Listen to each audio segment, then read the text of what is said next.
to the families of the victims of Egypt Air crashed plane. The president said that a submarine from the Ministry of Petroleum will move to bring the black boxes of the plane. Sisi also praised the institutions in dealing with the plane crisis.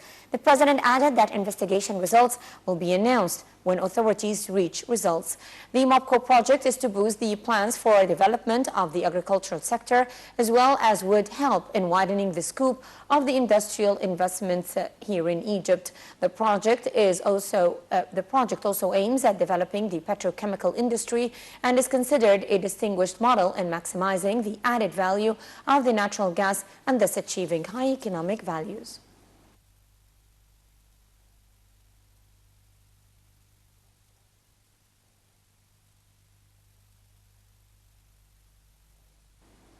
And for more on the President's inauguration of the new projects in Damietta, we are joined now over the phone by Dr. Gamal El-Qalyoubi, Professor of Petroleum Engineering and Power Generation. Good afternoon to you, sir. Good afternoon to you. Sir, how do you see the importance of the inauguration of the new MOPCO fertilizer factory today?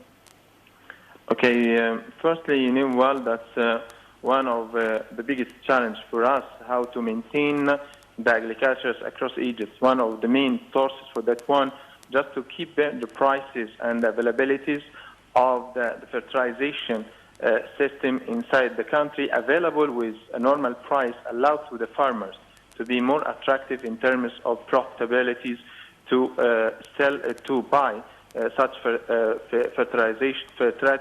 fertilizers in Egypt. I think this is one of the big problems had been suffered in the early beginning of 2014, also in the first quarter of 2015.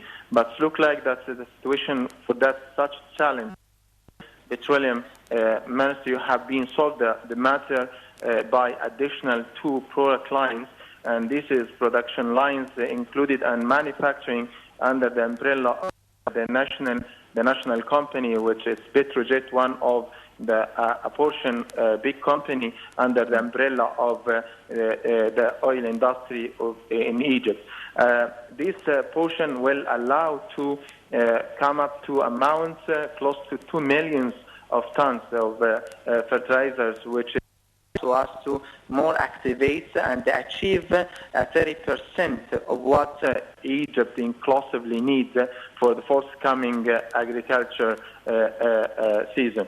Moreover, to that part, which it had been distributed and introduced also by Ministry of Petroleum, had been highlighted for the forthcoming project, which is had been divided all the country in more advanced system spread it in south, north, and also west and east. Both of that one concentrated in one of the biggest refiner in Alexandria, and also a big refiner on Asyut. The portion of Asyut was expanded to use the advanced technology of hydrogen system, allowed to produce more diesel from the mazut, and this is get an opportunity to achieve a sufficient fuel to the upper Egypt, far away from the central of Cairo, and a lot of problem due to the transportation and the shortage from time to time.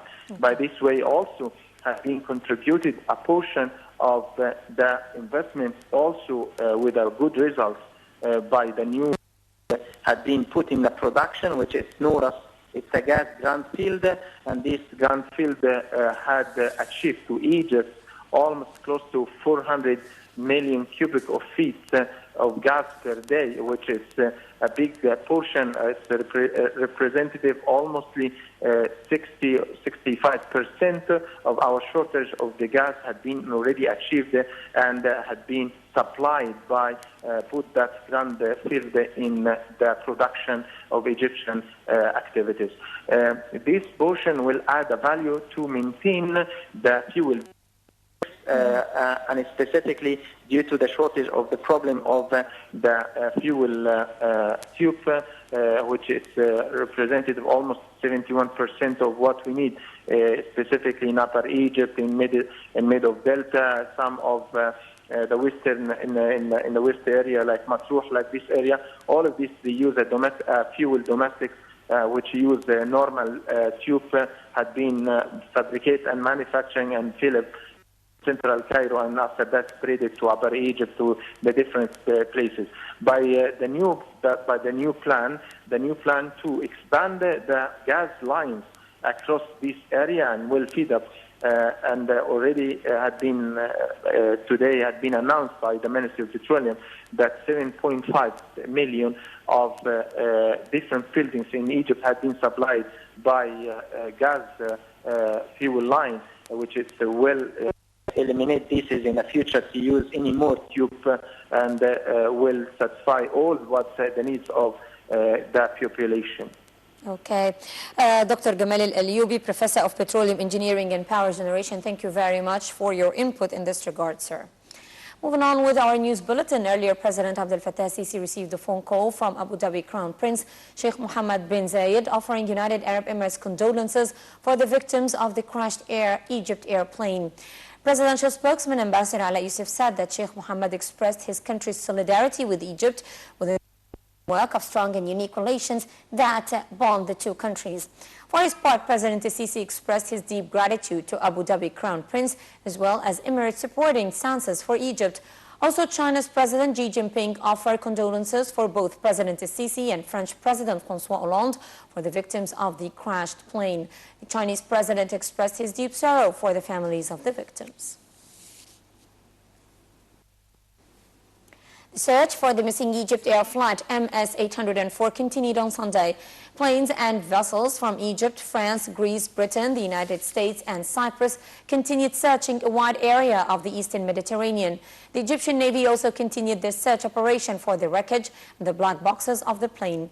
Egypt Air Chairman Safwat Muslim said that radius of the search zone was 40 miles, of 5.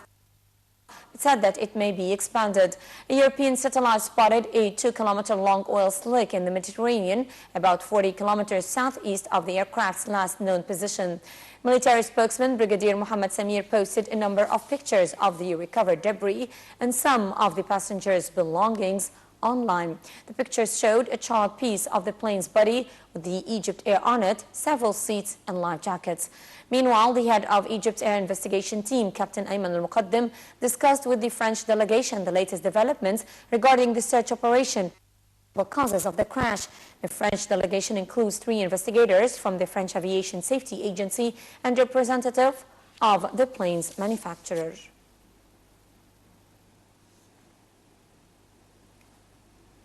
The Foreign Ministry issued a condemnation of a report published by the CNN News Network that suggested that the pilot of Egypt Air MS-804 plane had committed suicide. In a statement, Foreign Ministry spokesman Councillor Ahmed Abu Zaid said that such a report does not respect the feelings of the families of the victims.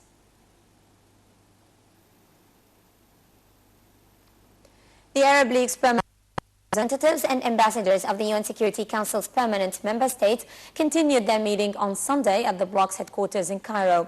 At the beginning of the meeting on Saturday, the attendees observed a minute of silence for the victims of Egypt Air tragedy. The meeting discussed several issues on the Arab League's agenda, mainly the Palestinian cause ahead of a French bid to revive the stalled Israeli-Palestinian peace talks. The delegates also discussed the situation in Libya, Syria, Iraq and Somalia. In his speech, Arab League Secretary General Nabil Al-Arabi stressed the significance of consolidating channels of cooperation and coordination between the Security Council and the Arab League over various issues relating to realizing peace, security and stability.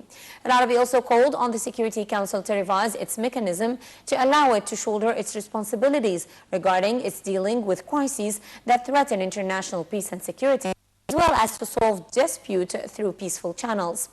Meanwhile, Foreign Minister Sameh Shoukry tackled mutual cooperation between Egypt and the UN Security Council.